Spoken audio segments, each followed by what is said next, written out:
Okay, so today's presentation, as the top title says above my head here, Storytelling Organizations and the Metaphysical Positions of 10 Org Development and Change Approaches. So let's talk first about what is a storytelling organization.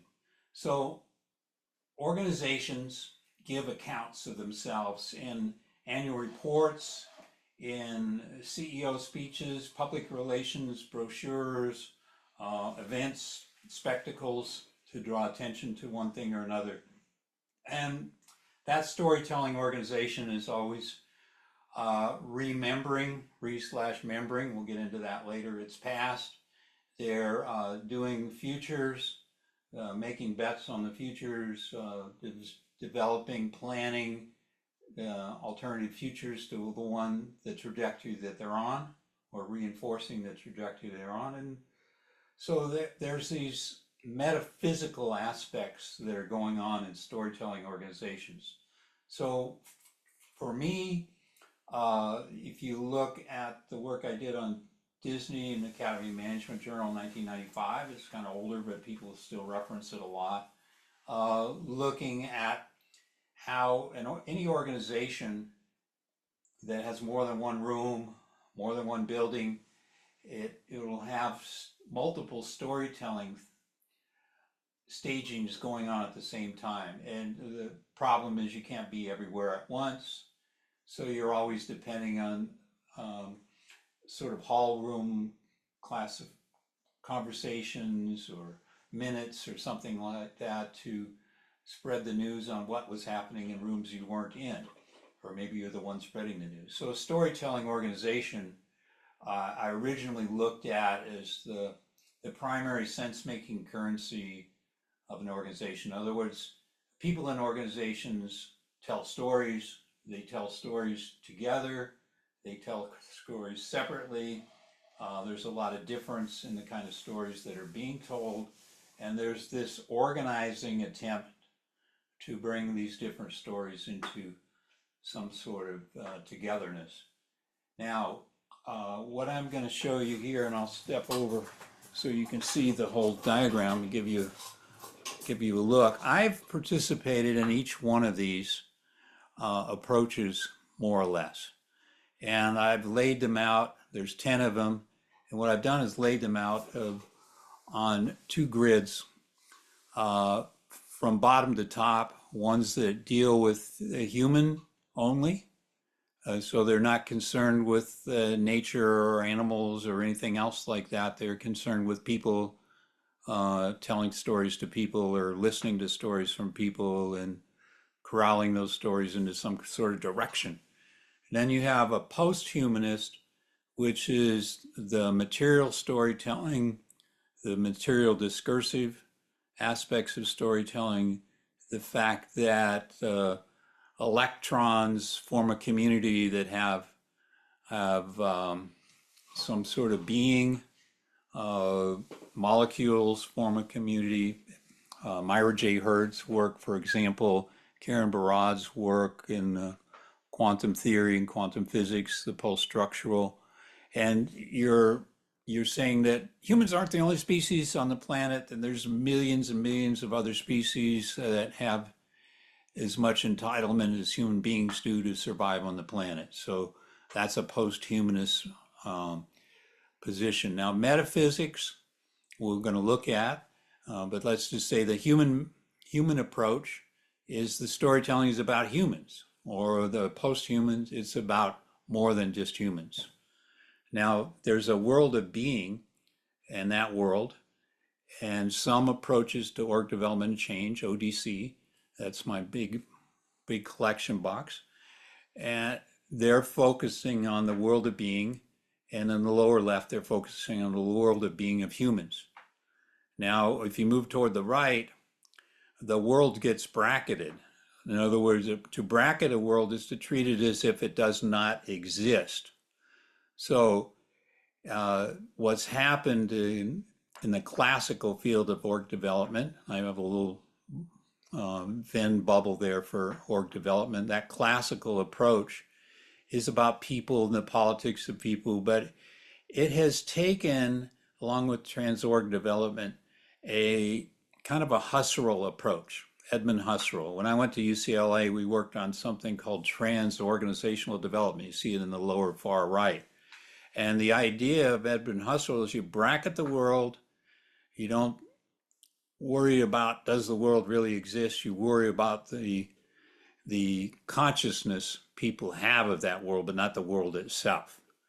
Now, action research, in the Handbook of Action Research, the last one I looked at, they defined action research as being a social constructivist project. In other words, it's the social constructions of human beings that make up what I call a storytelling organization.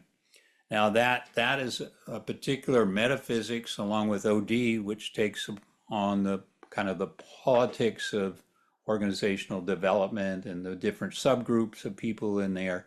And then you have on the far right appreciative inquiry. I'll go through each of these a little bit in more detail, but I wanted to focus on what are the differences in the metaphysical positionalities. Now, simple definitions of metaphysics are not going to help you. And if you watch, there's a number of YouTubes that say metaphysics is this, like the metaphysics of Aristotle and Plato, and then the metaphysics that came after it. Or they'll say it's the metaphysics of is there a God or is there not a God? Is there a universe that has a spiritual being, etc.? Well, organizational development and change doesn't really deal with those particular metaphysical questions, so it's not going to help you. Now, here's three kind of metaphysics, and I'll come back on the screen so we can see each other, that we're going to look at. One is the metaphysics of progress. That's probably the easiest one to get a handle on. So if you look at org development, you look at action research, you look at transorg development, the attempt is to try to get people to articulate a new future, a new story of the future, and move toward that future. Now, along with that is an understanding of the past as the past and is separate from the present and is separate from the future. So it's what I call a beginning, middle, end narration of the organization itself. Now that has so many things left out of it, like all of nature, like the relationship of the organization, its inseparability to nature itself, primary. As there are multiple plot lines from multiple constituencies of the organization. So to pick out one plot line and move toward one when there's a mixture of them does, I think, violence to the other metaphysics that I want to talk about.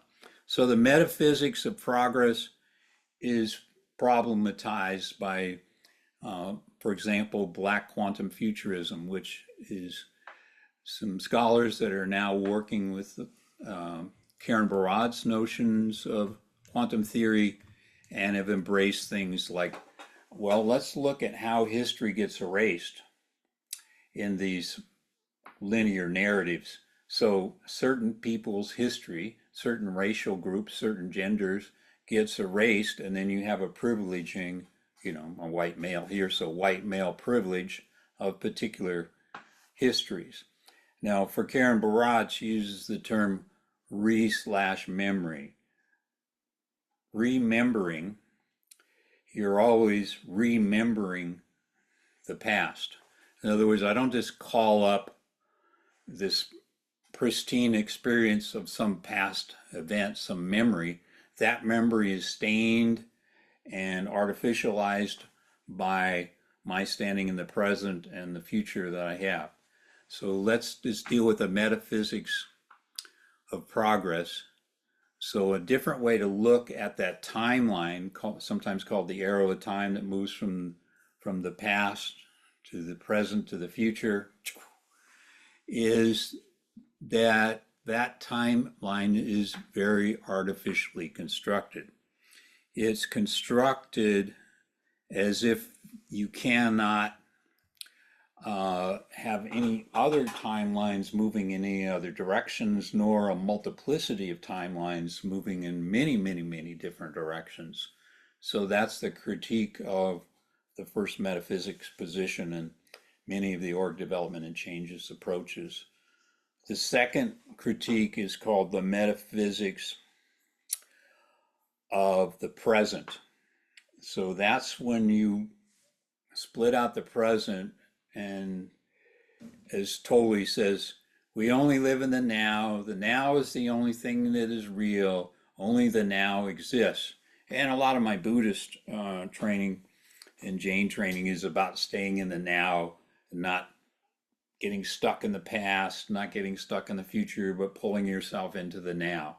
But the problem with that, from metaphysics of, say, Black Quantum Futurism or true storytelling, even some process consultation and participative design, participative democracy, these approaches quibble with this notion. Can you really define a present moment? Can't you keep infinitesimally splitting the notions of now into the hour of the now, the minute of the now, the second of the now, the nanosecond of the now?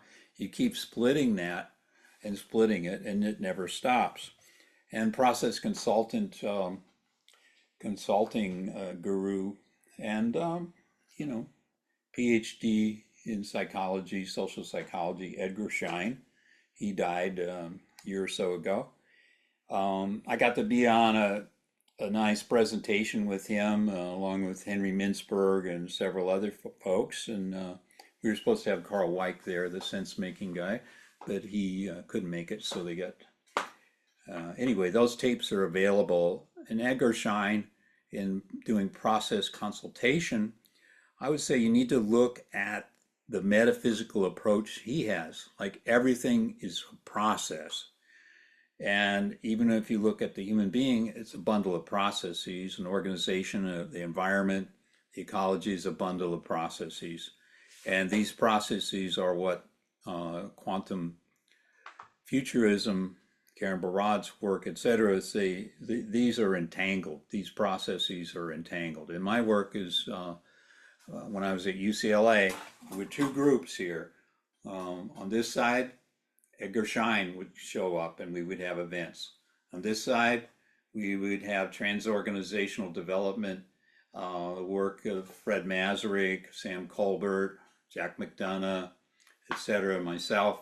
And we were working on big super organizations, interorganizational networks, but we were doing it from a Edmund Husserl position of, bracket the world, don't worry about the world, bracket it, and look at the consciousness that these different stakeholders and different organizations have. And it took me a long time to kind of move away from that approach and into the socioeconomics that you see above me, which it does action research and org development. I have them touching re-engineering, but I think they would rather not touch it, and maybe I should move their bubble a little bit higher.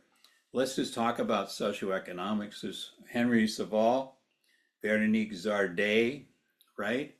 And they were the founding people of it, and Marc Bonnet, kind of the operations director of it, and Amandine Saval, who's the heir apparent of the socioeconomics approach. Now they take a very participative approach.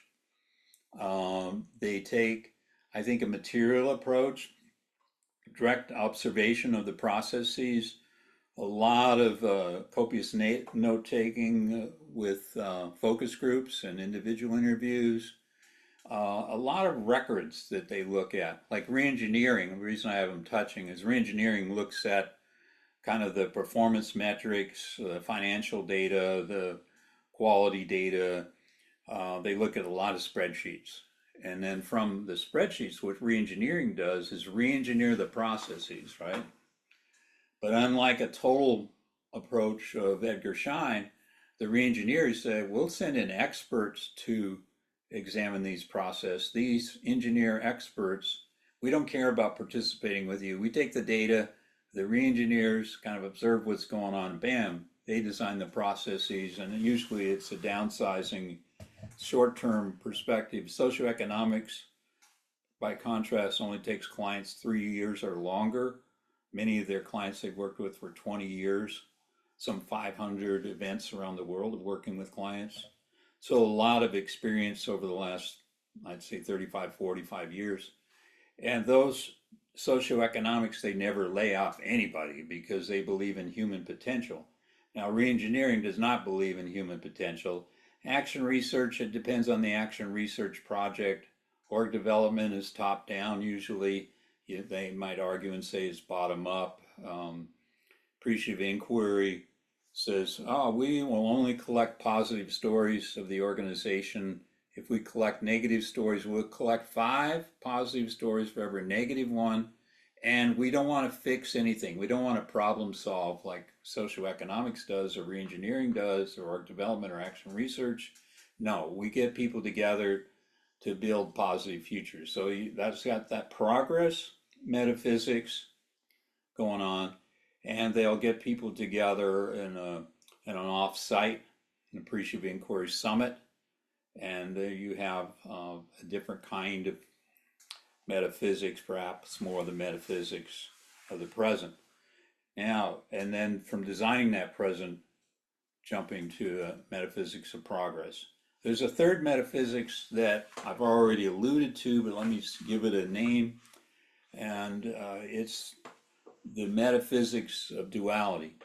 So when you separate the world, right, from, you bracket that world and you separate it from the world of nature and the world of being and the world of molecules and electrons and everything else, the physical world, the molecular world, the mycelium world, all these different worlds, you bracket and you're only dealing with the human world.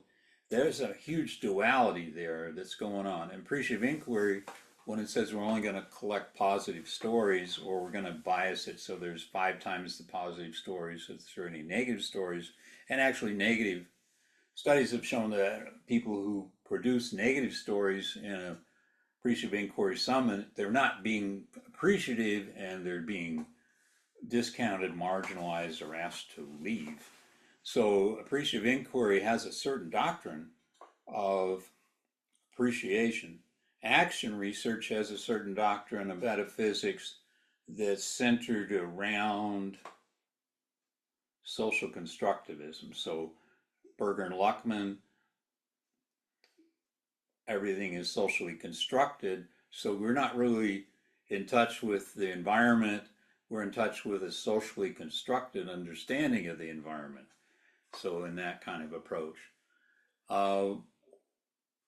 Transorg development, as I mentioned before, is focused on Edmund Husserl with Fred Masrick and the group frequent outings to Germany, to the archives of Husserl, to bracket the world, focus on consciousness. And it's sort of remnants of the sensitivity training group, the offsite group, Epsilon in California, these kind of groups to get in touch with our consciousness and the human consciousness. And I participated in a book called Human Systems. There you can find some of my work in there, along with the work of my colleagues from UCLA. Reengineering I didn't touch much, so they're kind of just the people. Edgar Schein, as I said, would show up, and then we had Warren Bennis from Organizational Development, let's see up here, and process consultant Edgar Schein, and Fred Masrick from Transorganizational Development, all in the same room. And we were sorting out monthly events, trying to sort out the different, what I'm calling now the metaphysical positionalities of these different things. Now, true storytelling came into being much more recently. Participative design, participative democracy, since the 1950s, the work of Emery and Trist, and then Fred Emery and Marilyn Emery. I got to talk to Fred Emery on the phone once. That was pretty cool, and I went through a lot of Marilyn Emery's trainings. Black Quantum Futurism has to do with application of Karen Barad's work to African American community, but I would say any community of gender, race, ethnicity, and how histories are being erased and how white people's history is being inculcated and colonized, etc.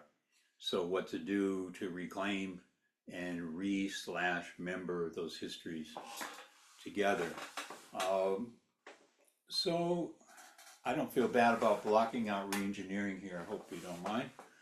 But I wanted to sort of express that org development and change approaches, one of those, all 10 of these, focus on what I've called storytelling organizations and the sense-making of storytelling organizations. So that sense-making can be about the world being, it can be bracketing the world, it can be human systems, or it can be post-human systems, so, or some combination thereof. So this wanted to make it clear that the metaphysics of organizational development are of extreme varieties, extremely different from one another. And when you hire an org development and change consultant, you really want to inquire what kind of metaphysics they're into. And I hope this has been a helpful presentation. And I'll invite you all to come back in now. And if you want to be seen, be seen. If you want to talk, talk. If you don't, don't. Wow. What was really helpful to me was, and I wish you could go into it maybe some more because I didn't quite get it, and that was the standard metaphysics, conventional metaphysics, the metaphysics of the centuries means one thing, okay? And that's kind of what Heidegger, a lot for me, a lot of what Heidegger is about, the history of all this philosophizing. How did we get to here? But when you talk about the metaphysics of, if I got it right, progress, metaphysics of presence, and metaphysics of duality, those three, okay? If I say metaphysics of progress, I go, well, what does that have to do with Heidegger or Aristotle or Plato? And the metaphysics of, and the same for the, when then we get into the metaphysics of duality. These are all really, I call them reverberating concepts for me that have lots of tentacles and threads that go off in all kinds of directions. Sure, absolutely. So Heidegger's doing a lot, as Sabine wants to chime in, to reclaim kind of a Greek language and other kinds of language approaches in German, and then changing words in German to reflect different kinds of combinations. But essentially, Aristotle had a notion of the final cause and first cause. And he also had a notion that humans don't change their energy persona over time. So that's very different than to say my energy persona is socially constructed in the situation that I'm in. For Aristotle, no, that wasn't true. You were sort of put on earth with a persona, and you persisted in that persona, and there wasn't a lot of change. And you had final cause and first cause and material cause. And he had these different kinds of causalities, and Heidegger spent a lot of writing on that, differentiating it from how an energy company works, how electricity company works, and how it produces nuclear or hydrological power or whatever, and that this network has consequences for the ecology, for the ways humans are treated, etc. And it's not blameless. So Heidegger and Barad have some affinities and a lot of differences, as I'm sure other members of Enthinkment Circle will tell you when they're back, is that um, there is a post-structuralist approach that Barad brings with sort of the metaphysics of the presence, Jacques Derrida, and with her interpretations of quantum physics and quantum theory that says there is not appropriate to separate ways of knowing, epistemology, from ways of being, nor to separate that from ethics. And that these are so interlaced, entangled, that we have to look at that entanglement specifically. So that says none of these 10 approaches are blameless.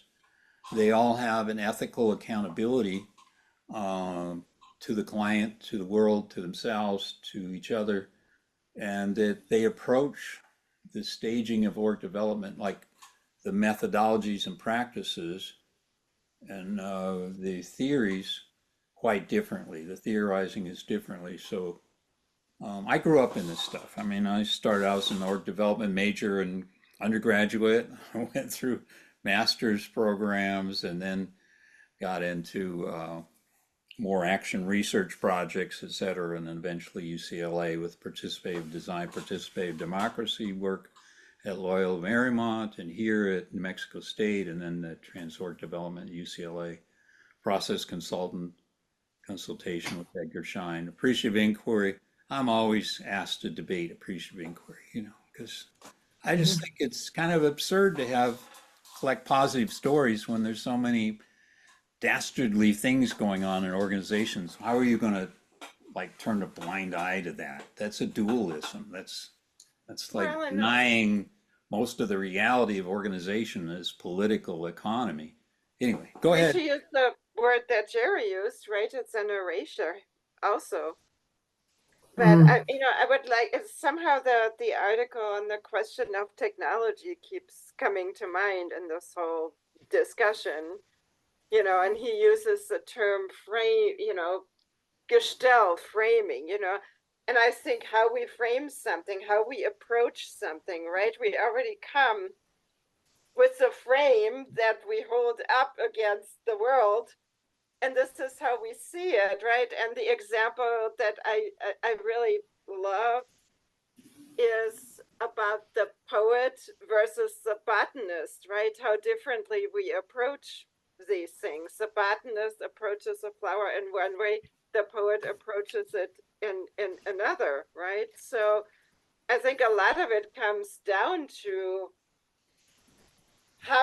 what is the dominant story, right? I would think, I'm not, to clarify this, Fad is, I'm not in the business world I know you can undoubtedly tell, but I would think that, there is a dominant story that gets set, from the management, from the top, that says, okay, this is the frame that we're gonna see this through. We're going to progress. Progress is that way. Well, yeah, and I think, but it's not. It's not. People might come to this with a lot of different frames. You have people in an organization. Some people might belong to, an organization that protects the environment, or all sorts of groups and interests that people have. Sure. But it's only a fraction or none at all of, the frame that the organization has, right, is often fairly limited and doesn't really make room for all these other No, frames. that's the whole point of this. This is the frame you see this through. And you got it. It's just, we question the whole notion of framing, the action research notion that we're framing a social constructivist approach versus framing with the ecology. Are we framing just sustainability compliances, or are we framing an actual understanding of mycelia and the death of species in their ecology, et cetera? So there's a very big difference in the ways of framing, but the whole way of framing is itself. I go back to appreciative inquiry. Sorry to pick on you, AI, but if you're saying we're not going to look at the past because you all are in so much conflict because you have these different frames. We're going to put all that aside, duality. We're going to focus on the present, metaphysics of the present, and we're going to design our progress from here. That, see how it has all three metaphysical problems in one consulting activity. Now the others do not fall into the same traps, metaphysical traps, but socioeconomics with Henri Saval's group does scientific inquiry, hypothesis testing, experimentation, trying to iteratively improve the situation, but it has some things that reengineering doesn't. Reengineering doesn't share the rewards with people. It gets rid of 20%, 30% of the people, 70% remaining have to do the 100% of the work. And in these processing, it's very hard to change that. It's very mechanized. It becomes Yeah. very mechanistic. And yet, David, it does seem to me, though, listening to, I've never seen all of those approaches explained in one discussion. That was very helpful. Thanks. Thank you. You're But welcome. it does, what it shows me is that there are commonalities in some of these things. You talked about one group touching the other, but they wouldn't want to be considered together. I think I've got unity and unification on the brain because of the Republicans and Democrats. But if you take, for example, I'm a little more comfortable talking about socioeconomic approaches to management. The reengineering is one phase of it. It's not the beginning phase. Appreciative inquiry is not used by Saval, but when he wants to show how his method works, he takes case studies that have worked out in order to show that the method is worth it. So there's something in common with appreciative inquiry at some points in his demonstration. Now, where is reengineering in common with Saval's method? It's that they do ultimately want to see where reengineering will make the processes smoother. They even look for ways to save money that were simply hidden costs. So they don't resort to eliminating the human being 1/3 of what they're up to, but they use reengineering for a very different purpose. Now, true storytelling, you've taken many of the aspects of these other groups, your experience with them, to refine what true storytelling is.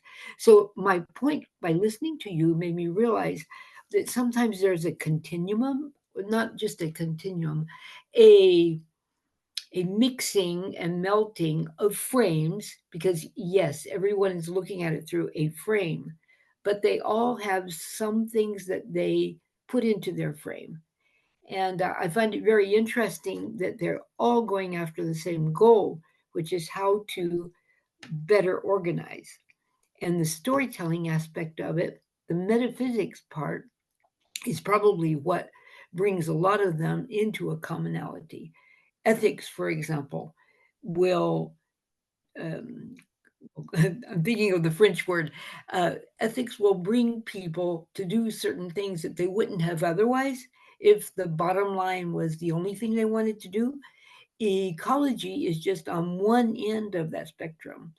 And reengineering that ends up meaning that people are laid off is at the other end. But they're both looking for improved processes. That was my inspiration from what you said.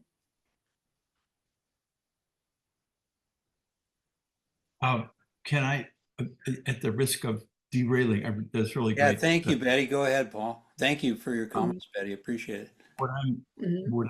What happened early on is when Fahid identified himself, I heard a two-word phrase that rang for me, and that maybe Fahid, you might be able to incorporate this if you are able or ready or listening to what I'm saying or hearing what I'm saying, and that was supply chain.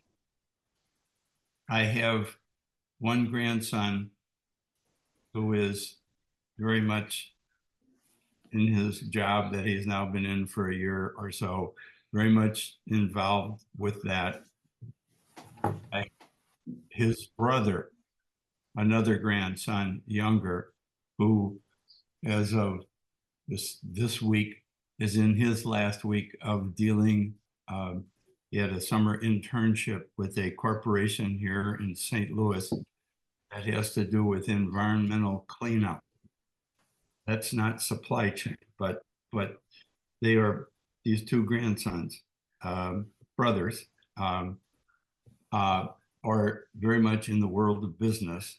And because of my participation in this group, a conversation I'd love to have with either one of those grandsons, not likely to happen, is about all this stuff that we're talking about. And that is stories told by organizations. And when you said you were at Irvine, right? Is that where you're at UC Irvine? That you are involved, your work as a teacher there has to do with supply chains. Yes. So I want to shut up. I'm interested in what you might have to say in the context, two contexts. This is the overlapping. These are some circles like on the board behind David. You are here and I see supply chain, okay? And over here I see metaphysics, storytelling. Can you draw some sort of connection or in some way explain your gravitational pull towards this enterprise that all of us here are in? I suggest that we are all in. I'm going to be quiet and turn off my.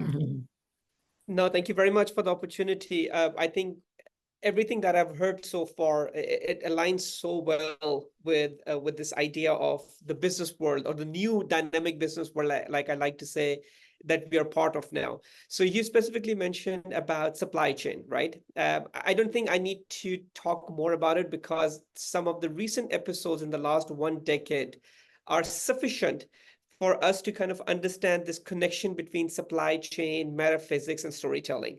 I'll just give you like literally one case example. I'm sure you must have heard and you must have read the case about the BP, Deepwater Horizon disaster that we had back in. I don't need to elaborate on this case. I don't need to go any further than this, that case itself is a prime example of how storytelling takes place in these kind of episodes. How, I think it was Sabine who correctly mentioned about like how this storytelling that starts from the management kind of trickles down, and everybody follows that just because you have a few dominant voices in the boardroom. Once they set up those tones or those narratives, how that small narrative from a boardroom then turns into a grand narrative of the organization. Many other examples that I can pick up after that Deepwater Horizon that immediately shows us that no matter what part of business world that you belong to, like you said, I myself is part of the supply chains, and I hear stories all day long. And majority of those stories, by the way, they're not true storytelling. These are the storytelling that we're talking about, which have been fabricated, designed, and just to tell the outside world that this is what's happening within the management teams. Although I think those storytellings actually create more blind spots for the outside world, because we are not aware of how things are kind of unfolding. So in terms of the connections, I think I mentioned that in my introductory comments as well, that sense making, storytelling, I mean, these things, they are inseparable. I don't think you can separate them at any level. But now the way the world has evolved, especially after COVID-19, the kind of stories that we started to hear after COVID-19 in the business arena, I think this aspect of storytelling is a lot more relevant, a lot more important than ever before. And that's why maybe researchers like myself, we have an urge to constantly tell the outside world that, look, it's a lot more messier than you think. It's a lot more uglier than you actually think, because you really need to kind of enter this world to understand that how many issues are actually there. And unfortunately, not much is being done about it. So there's so much potential. There's so much that can be written about it that is just unbelievable. I'm sorry, it's a very long response to your question, but it is what it is. It's just every day we hear about stuff. Great response, and I hope you'll come in December. We're going to have the conference probably here in New Mexico again in December, and probably be my birthday on the 17th of December, before or after that, however the week falls.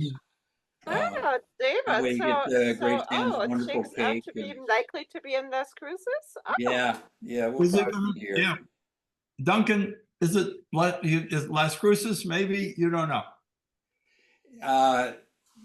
Duncan's in Italy, and last I heard is probably going to be Cruces. So, and we might go back to Tennessee another time, but we'll see. But Okay. I'm really happy I don't have to fly and I can be here. It's my and that sounds pretty good to me too. yeah, I'm talking to Mike Bonifer. He's going to come. You know, a lot of people are going to come, I think. Oh, good.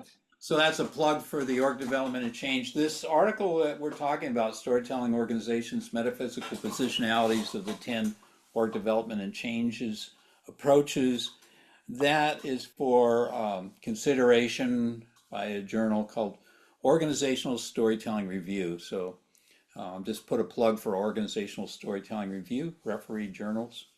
They're important. But this has been a really read/membering of my history, working with these 10 approaches, and you know, I hope it's been enjoyable. I'm going to cut off the recording at this point, and just thank you very much. And with your permission, we will put this out in.